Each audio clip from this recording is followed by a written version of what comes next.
So another video with my friend Zahi. This time, the forgotten principles of passion. I do like my P's and alliteration, but it is actually a very important title, and I really think it's. I've come across this discussion for many reasons. Lastly, because we were having a chat last week and talk about passion, but I didn't want to get into it because it'll be a whole different discussion. And also, I was talking to a friend who was saying he's struggling. He's like he feels this like there's loads of cool stuff happening in his life, but he still feels empty. Not passionate about waking up every day and doing something, right? So no shortage of money, I'm going to talk about some of the symptoms, and I think being passionate every day is essential. It's not really a choice. It's a really bad way of living your life if you're not passionate, because it's just fundamental to how human beings work. Maybe that sounds a bit extreme, but I will kind of quickly talk about this idea from back to Viktor Frankl, who says our happiness comes from meaning, and passion is a derivative of that, maybe. Not maybe, it is, but I'll talk about it in a bit. Just as kind of a quick intro. And yeah, I'm just going to jump into it to keep it as short as possible. Again, with the verse of the Holy Quran, which again, I would say, like poetry, is a little bit hard to understand. I'll just touch on what it's roughly saying and then jump into the main points that I think are, when I say forgotten principles of passion, I really think in the West, we're getting really far away from it, and that's why we're struggling with living a passionate lifestyle. And I'm going to talk about bringing that back in so you can feel passionate every day easily. So, verse of the Holy Quran, and this is trying to make the translation more understandable. In the fleeting time, there's a time when time seems to fleet, as in rush by, which describes our lives nowadays. It is a truth, humanity will be lost, except those who believe and those who do righteous deeds and encourage one another to accept truth and encourage one another to be steadfast. And the meaning of steadfast, sabr, which you might know, you're an Arab, but not all Arabs really understand the deeper meaning. It's like Shakespeare, The deeper meaning of the word sabr, steadfast, means to essentially be calm, which means not to get too excited, not to be too sad, which is really important. I'll get to that. So what is it saying? Actually, I'm just going to go through my bullet points, and people can see maybe I'll get into some of the connections through my bullet points. Okay, first of all, passion must be from service, not selfishness. That's incredibly important, because nowadays the idea of living passionately is a very selfish way that is portrayed nowadays, but it's not the way it was portrayed many centuries ago for people who really live passionate lifestyles. And so when I say many centuries, in my head, one idea of that is, although I can refer to Islam all the time, but just to make it a bit different, I watched a movie that I absolutely love called The Last Samurai. Ever seen that? Oh, yeah. With they have Tom Cruise in it. Yeah, absolutely. Yeah, great film. Yeah, and so you would say they're passionate in a very calm way, because every day they woke up, did their archery, did their tea making, whatever it was. Do you remember that? Yeah. I mean, it was kind of a bit sad, because they were kind of, from my understanding of the film, they were like the last generation to be upholding these sort of samurai values. Yeah. So there's that sad element. It was kind of progressive, because there was like this American guy who was kind of like this kind of intercultural kind of mixing, which was interesting as well. Yeah, that was interesting. We're kind of getting off topic now. No, I mean, yes, okay. So why do I talk about the samurai? Because samurai, as described in the movie, means to be of service, which is essential to what I'm talking about. So, another famous YouTuber there. But anyway, from Speaker's Corner. I forgot his name. Steve? Is that Steve? Yeah, the atheist Steve, something like that. Yes, it's Steve. So, in the past, people who really lived purposeful and passionate lives, okay, People don't seem to connect that anymore. Purpose and passion are people who lived of service of something greater than themselves. And I do repeat things because I repeat these ideas. The ideas that make you happy are very simple. They're all interconnected. Living a meaningful life, a purposeful life, these are just synonyms for the same sort of basic ideas. And passion is actually an extension of just living a purposeful life. So how can you be purposeful if you're simply being selfish? It doesn't really work. And I'm not going to over-explain it unless you want to talk about it. One of the reasons I'm talking to you about it, besides you being available and a friend and brilliant like that, is because you're welcome, is because you live in a way, you've chosen a life of passion rather than money, at least in the short term, because you've chosen to go into the artistic area of money. Not artistic area of music. Wrong M there. Okay. So any thoughts about this idea of being of service rather than being selfish? And I'm going to maybe a follow-up question in a minute. Yeah. I mean, I think it's lacking well, from my experience growing up in London, it's really lacking. Yeah, I mean, especially even like at school, I remember like people's idea of success was, passing your exams to get to a good university, then getting a top-paying job as like a lawyer or something, and then having your nice big house and your Rolls-Royce cars and Lamborghinis and things. And in some ways, though, it's interesting. We need to find the balance. I think kind of what we were talking about in the previous video, and then kind of we were talking about it off camera as well. I think we need, because we do live in a capitalist society. I mean, we're not going to, change this society anytime soon. So, but I think it's all about finding a balance between, having money, but just having enough to give you what you need to survive. We don't really need a lot. You just need the essentials. You need a shelter, and you just need enough clothing to shield you from the elements. And then even like food, again, it's kind of we don't even need to eat that much food. I mean, if you know about the nutrition, one meal a day is all you really need. You don't really need to eat more than that. If it's got all the the right nutrition, that is. But then of course nutrition is a whole other kettle of fish. I don't think we have enough time to get into that. But that's kind of oh, just one more thing actually. Just from my own like life, kind of. I think I kind of told you to, but I'll kind of whiz through because again we're trying to keep this short. But do you remember like the 8 verses of Training the Mind? Do you remember that? Like that was that's kind of like one of these texts that kind of really was kind of opening up, kind of because during the lockdown, I kind of living with people who were kind of causing. Well, they kind of had problems because one person was they were kind of one person was on drugs, one person was on alcohol, so there was all sorts of craziness. Anyways, the 8 verses of Training the Mind, it kind of, again, it's all about basically a service, and also it kind of talks about service, both directly and indirectly. And part of the service is actually, it's a kindness, and it's also kindness, meaning that you will not, to a certain extent, you don't retaliate when people, for example, direct rude words and slander at you, and that's kind of a service, as in like at a kind of a basic level, which I think is might be something. It's quite difficult, but I think it's something that we should all try to do. So yeah, that's my 2 pence. That's fine.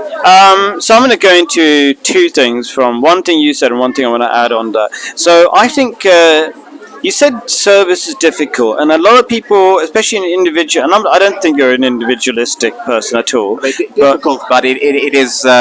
It's very necessary. There will never be any meaningful progress and positive change without some sort of struggle. Yes, struggle is important, but also I think it's very enjoyable, despite being difficult, to be of service. Absolutely. Yeah.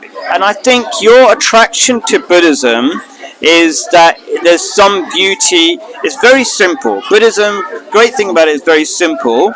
Okay, even though I'm a Muslim, I just think Islam just gives more detail. I'm not going to go to that, but I think there's a beauty in it, and that beauty in Buddhism, the true teaching of Buddhism, by the way, it's not the Western teaching of Buddhism. I'll read, which is Western Buddhism is fake Buddhism.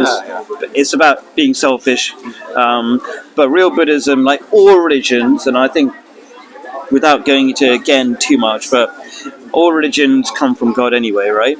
That simplicity and encouraging service to other people, there's an attraction in all human beings, and we've got an internal compass that tells us there's something good there, and when we do it, we're going to find more happiness, and I think that's very true. Don't be scared of doing things for other people. So I think we agree on that anyway, right? The thing I was going to ask you on top was, because I like to always like challenge you in a little bit way. In what way do you think your music ambitions are going to be of service to humanity?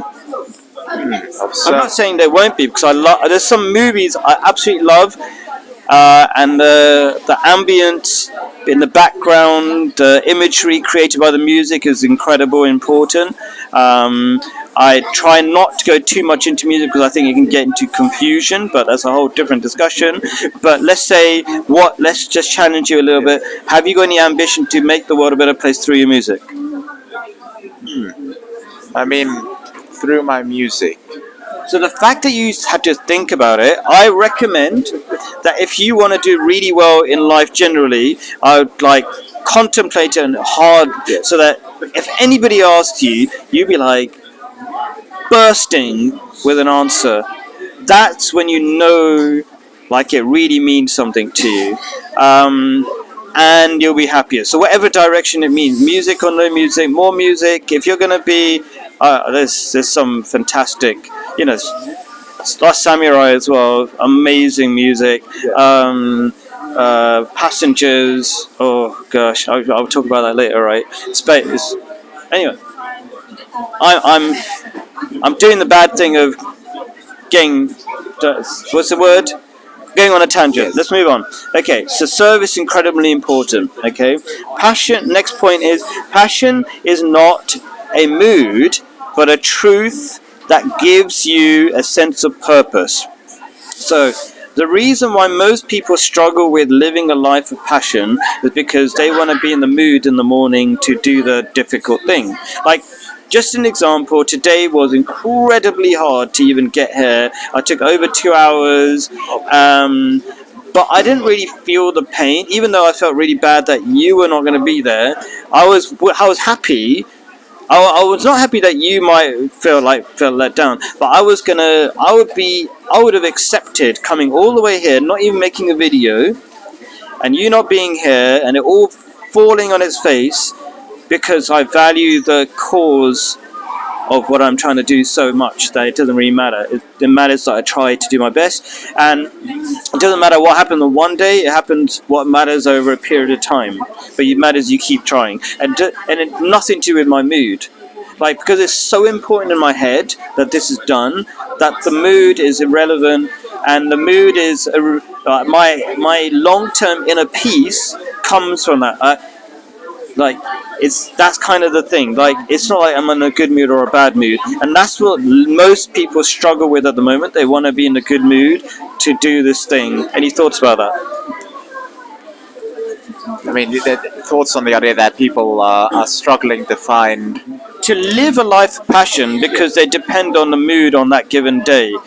I think that is anti-living a life of passion. The reason why it's anti is because I said a really complicated sentence, but truth.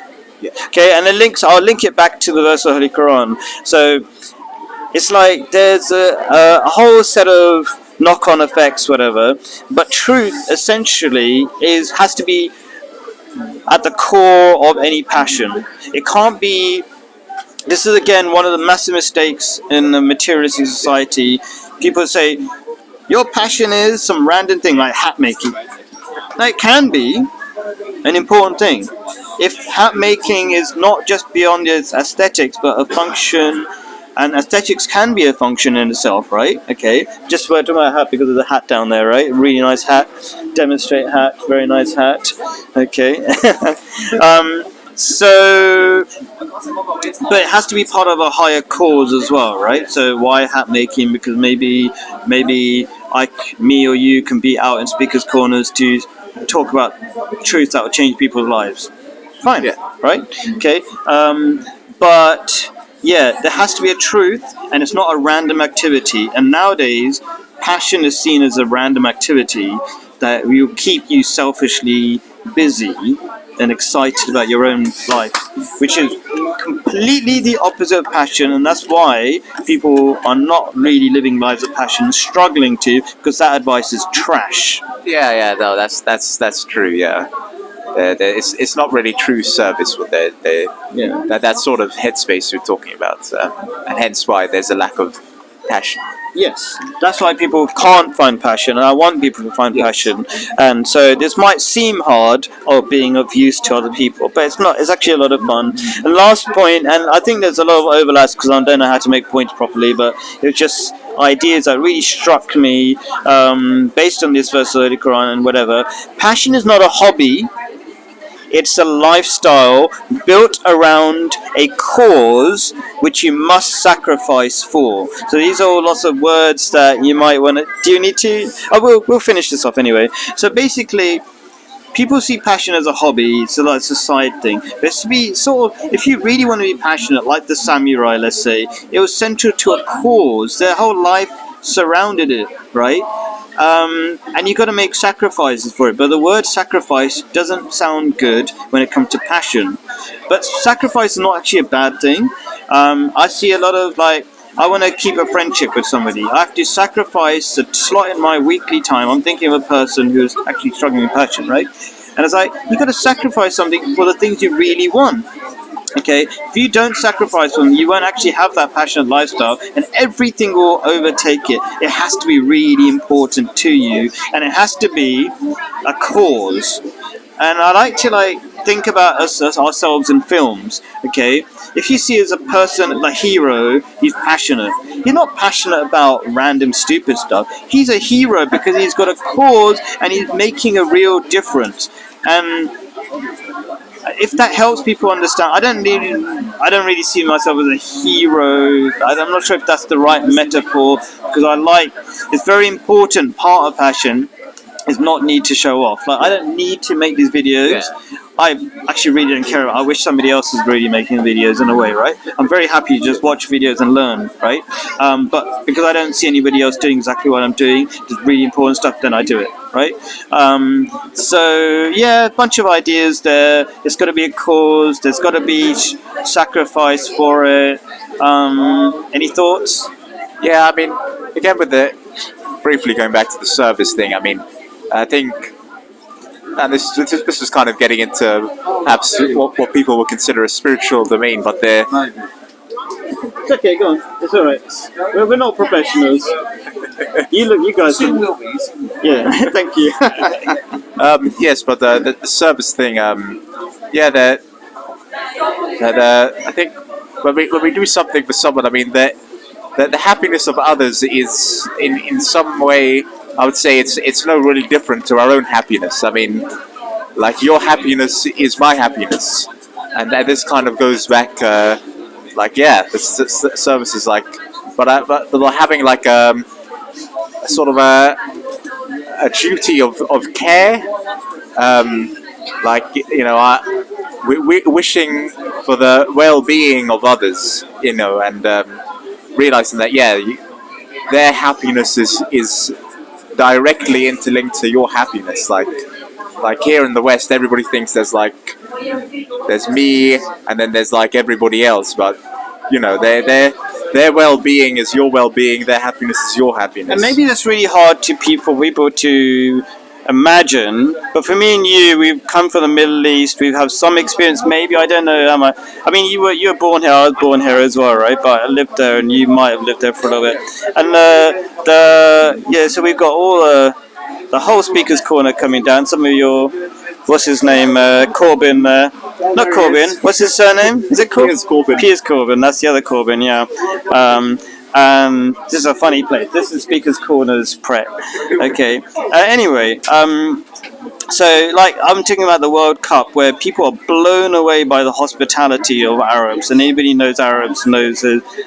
Like, there were some really rich people where they're going like servants, standing outside the stadiums, giving sweets.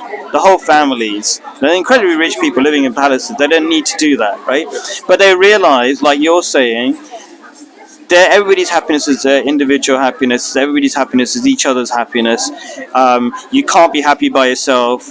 As we're seeing, loneliness is the biggest killer. I keep repeating these kind of statistics and phrases. Do check it out. But I think it's basic awareness of who we are is really important. And like you're saying, your happiness is my happiness. It's not a hippie thing. It's actually a very real thing. Very, very real indeed. Yeah, I mean, I think if the hippies went on all these drugs, they could have achieved more meaningful things. Yeah. Yeah, and if they had more guidance and direction, they had some good ideas, but they got confused as well. Yes. I'm not insulting them. I think Islam could have solved all of those problems in a more comprehensive connectedness system. That's it. I'm gonna cut it off there. Thank you very much. Finger again in the way.